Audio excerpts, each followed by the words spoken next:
Following on from the last video, I've done this area of the pattern and I have this much thread left on my needle.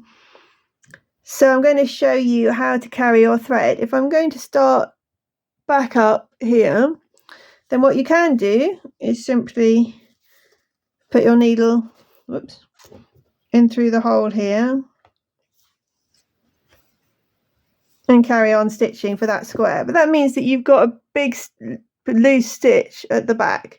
And one like that might not matter, but if you keep doing that across your pattern, you're going to end up with a really chaotic back, and that's just not going to make the front look as good. You're going to waste thread, not knowing where you are. You're going to be pushing through the long threads, and it's just generally an unnecessary mess. This is quite controversial. Some people get stressed about the fact that their back should look good. Some people say it doesn't matter. Basically, it doesn't matter. You don't need your back to look as good as your front of your piece, which some people say.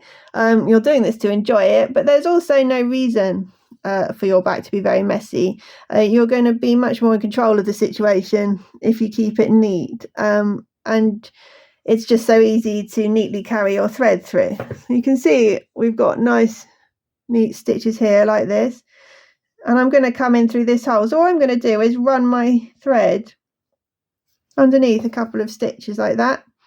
That secures it, and then up through the hole that I want to stitch in.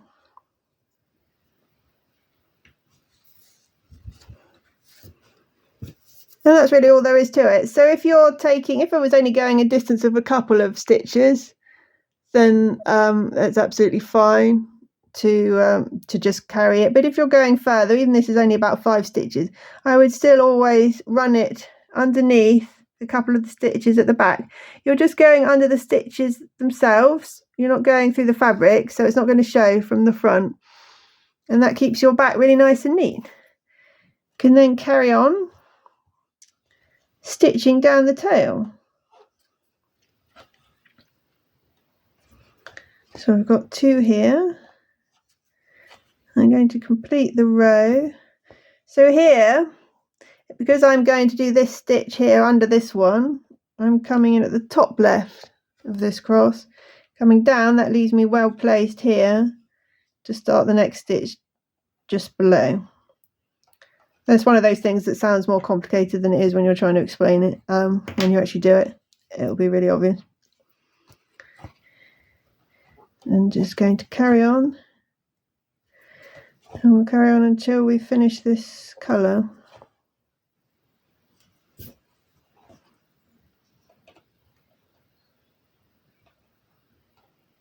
Oops, don't want to split the thread there.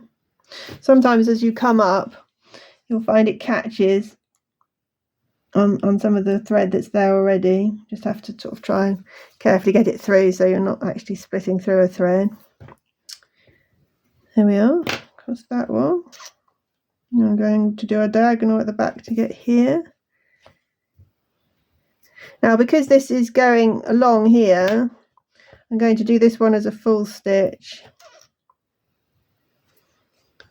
to keep moving towards the right. I don't want to keep doubling back towards the left when I'm overall trying to move to the right. So I'm going to switch to just doing full stitches now, simply because of the layout of the pattern. So if I'm doing a bigger block like that, then I would do the rows of half stitches. So I've done these 2, and make sure that you are checking carefully. Take the time to check as you go along where you are in the pattern. It is easy to go wrong. I could have done these 2. I could have started this stitch here if I wasn't concentrating. So just keep an eye on where you are. You will go wrong. Sometimes you will have to unpick. It happens to everyone. People call it frogging because you have to rip it out and ribbit like a fog. That's the term you're going to hear a lot if you join any cross stitch groups or Facebook groups. So that's fine. It happens to absolutely everyone, but just try and keep an eye on where you are to try and keep the amount you're going to have to frog to a minimum. So we're getting towards the end of this piece of thread now. We'll see how far we can get with it.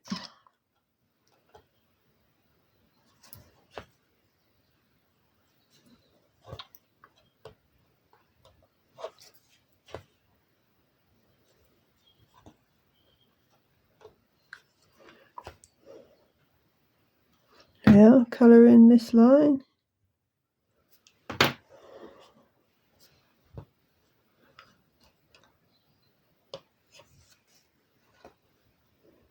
Coming under this piece.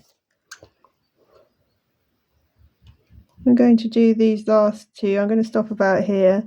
So I'll do these last two the normal way so that it brings my end of the thread back. Then I'll have a little bit that I'll have to do with an extra piece of thread, but I can then carry that thread back up underneath the tail like we just showed. There we are. So that's the amount I've done. My thread's getting short now. It's, you know, too hard to stitch more with, so I'm going to finish it off. So we do this by threading it under the backs of the stitches again at the back. This is a bit like what we did with carrying the thread, only this time we're finishing the thread off. So just hook it underneath some stitches. You should be able to just hook it underneath. Yeah, I like to finish mine off under quite a few stitches because I like to be sure that things are really secure. Pull it back. Now, because I learned to stitch with Love Quilts UK and we want things to be really secure for the children's quilts, I always come back again